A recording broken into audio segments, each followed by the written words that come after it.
எங்கள் அப்பாட்ட 300 ரூபாய் தான் பணம் இருந்துச்சு. 500க்கு 451 மார்க். நான் என்னுடைய உதாரணத்தையே சொல்லுவது எனக்காக அல்ல. ஒரு நாட்டுப்புறத்து ஏழை சிறுவனாக வந்த என்னால் காவல்துறையினுடைய உயர் அதிகாரி என்ற அந்தஸ்தை பெற முடிந்தது என்றால், என்னை விட வாய்ப்புகள் நிறைந்த இந்த உலகத்திலே உங்களால் ஏன் முடியாது என்பதற்காக இதனை பதிவு செய்கின்றேன். சென்ட் ஜோசப் காலேஜில் படிக்கணும்னு எனக்கு ஆசை. எங்கள் அப்பா என்னை அழைச்சிட்டு போனாங்க திருச்சியில், அப்துல் கலாம் படித்த காலேஜ்ன்ட்டு. மார்க்கை பார்த்தோன்னே ஃபாதர் இடம் கொடுத்துட்டார். மாதம் 30 ரூபாய் ஹாஸ்டல் ஃபீஸ் கட்டணும். எங்கள் அப்பாவால் அது முடியாதுன்னு எனக்கு தெரியும். நான் இந்த காலேஜில் படிக்கலப்பா போகலான்ட்டேன். எங்கள் அப்பாவுக்கு ஒன்றும் சொல்ல முடியல. கொடிது கொடிது வறுமை கொடிது அதனினும் கொடிது இளமையில் வறுமை. மரங்கள் அடர்ந்த அந்த சாலையை பார்த்து கொண்டு இது போன்றது ஒரு கல்லூரி அது. கண்ணில் கண்ணீருடன் வெளியே சென்றவன் நான். மாணவிகளே, உங்ககிட்ட சொன்னேன்ல, வறுமையை நினைத்து பயந்து விடாதே, ஒரு திறமை இருக்கு மறந்து விடாதேன்னு.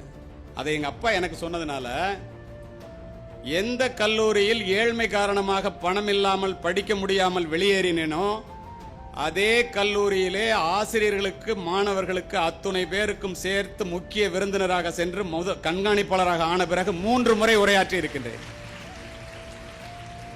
நேரா தஞ்சாவூர் போனோம். மன்னர் சரபோஜி அரசினர் கல்லூரின்னு ஒன்று இருக்கு, உங்களுக்கு தெரிஞ்சிருக்கும், நல்ல கல்லூரி. 320 ரூபாய் கட்டினா சேரலாம் டிகிரி ஆர்ட்ஸ் காலேஜில். மெடிக்கல் காலேஜ் வாசலில் போய் பஸ்ஸை நிறுத்திட்டான். எங்கள் அப்பா படிக்காதவங்க. மெடிக்கல் காலேஜை பார்த்துட்டு, இந்த காலேஜில் எப்போ படிக்க போறேன்னு கேட்டாங்க எங்கள் அப்பா. இல்லைப்பா, இந்த கல்லூரியில் நான் படிக்க முடியாது, இது டாக்டர் ஆகிறதுக்கு 3000 ரூபா வேணும், மார்க் இருக்குன்னு. எங்கள் அப்பா கண்ணில் கண்ணீரோட பணம் இல்லாதனால உன்னை படிக்க வைக்க முடியலப்பா, என்னுடைய நோக்கம் காவல்துறை அதிகாரியாக காக்கி உடை அணிந்து பணியாற்ற வேண்டும் என்பது. எங்கள் அப்பாவோட ஆசை டாக்டர் ஆகணும்னு. ஆனால் அது முடியாதுன்னு எனக்கு தெரியுமில்ல. உன்னதான் இந்த மருத்துவ கல்லூரியில் படிக்க வைக்க முடியல, இந்த மருத்துவ கல்லூரி செவுத்தையாவது, அவங்க சொன்னபடி சுவற்றையாவது தொட்டு பார்த்து விட்டு வருகிறேன் என்று கலங்கிய கண்களோடு மருத்துவ கல்லூரியினுடைய சுவற்றை தொட்டு விட்டு அழுது கொண்டே வந்தார் என்னுடைய தந்தை. மாணவிகளே, நானும் அழுது கொண்டே மன்னர் சரபோஜி அரசினர் கல்லூரியை நோக்கி சென்றேன். இதை ஏன் பதிவு செய்கிறேன் தெரியுமா? இங்கே என்னை பற்றி அறிமுகப்படுத்தும் போது நண்பர் கூறினார், இவர் வீட்டிலே 4 மருத்துவர்கள், இவர் ஒரு மருத்துவமனைக்கு சொந்தக்காரர் என்று. அதற்கு யார் காரணம் தெரியுமா?